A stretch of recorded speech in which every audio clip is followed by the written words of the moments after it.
11 चोटि भनेर तिलक लगाइदिनाले पूर्व रूपमा त्यो रहँदछ। अहिले पनि बच्चाहरूलाई, साना बच्चाहरूलाई सातो जाँदछ। जुन औषधि खुवाएर ठिक हुँदैन, यो भएको कुरा हो। त्यसलाई फुक्नै पर्दछ र कहिलेकाहीँ ज्वरो आएको बेलामा फेरि फुकिन्छ हामी नबुझेर। फेरि त्यो बेलामा सन्चो हुँदैन। यदि सातो गएको हो भने सन्चो। यतिसम्म कि भूत प्रेत पिशाचाश्च यक्ष रक्ष विनायकाः कोटरा रेवती ज्येष्ठा पूतना मातृकादयः सर्वे नश्यन्तु ते विष्णुः नामो ग्रहण भीरव। भगवान विष्णुका नामले सबैको विनाश हुँदछन्।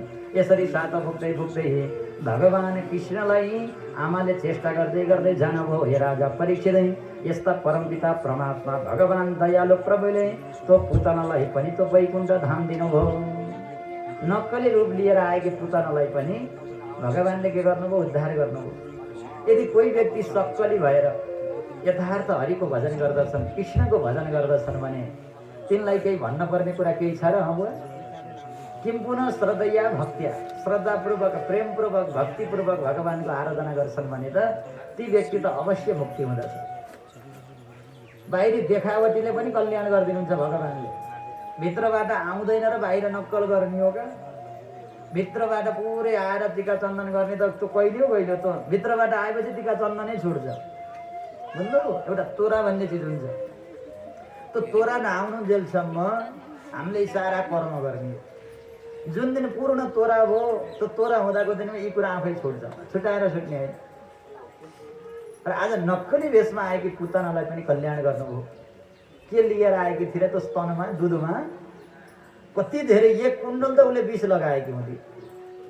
अब कति थियो विष? अब त्यस्ता विषलाई पनि भगवानले खाएर मुक्ति दिनुभयो। कति दयालु भगवान।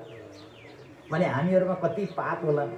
जति पाप भए पनि, जति विष जस्ता पाप भए पनि सारा पापलाई खानेवाला भगवान हुनुहुन्छ। त्यसै कारणले भगवानको शरणमा जानु। अहो बकीयम स्तनकालकूटम जिगांसयापाय यदप्यसाध्वी लेवे गतिं धातृचितं ततन्यं कं वा दयालुं शरणं व्रजेमः, कं वा दयालुं शरणं व्रजेमः। जसले यो पुतानो आख्यानलाई पनि श्रवण गर्दछन् भने अन्तिम अवस्थामा भगवानमा मति प्राप्त हुँदछ। भगवानले पहिलो वध कसलाई गर्नुभयो? पुतनालाई वध गर्नुभयो। भगवानले राम अवतार लिएर आउँदाखेरि पनि पहिला राक्षसनी आएकी थिए, शूर्पणखा। त्यो बेलामा पनि भगवानलाई मार्न राक्षसनी आए, अहिले पनि राक्षसनी आए। र भगवानले राक्षसनीलाई पहिला वध गर्नुभयो, पुतना। हामीले पनि यो कृष्ण कथा सुनेपछि भगवान कृष्णलाई गोपिनीहरूले हृदयमा पछि धारण गरेका छन् रासलीलामा गएर। त्यस पूर्व भगवानले सबै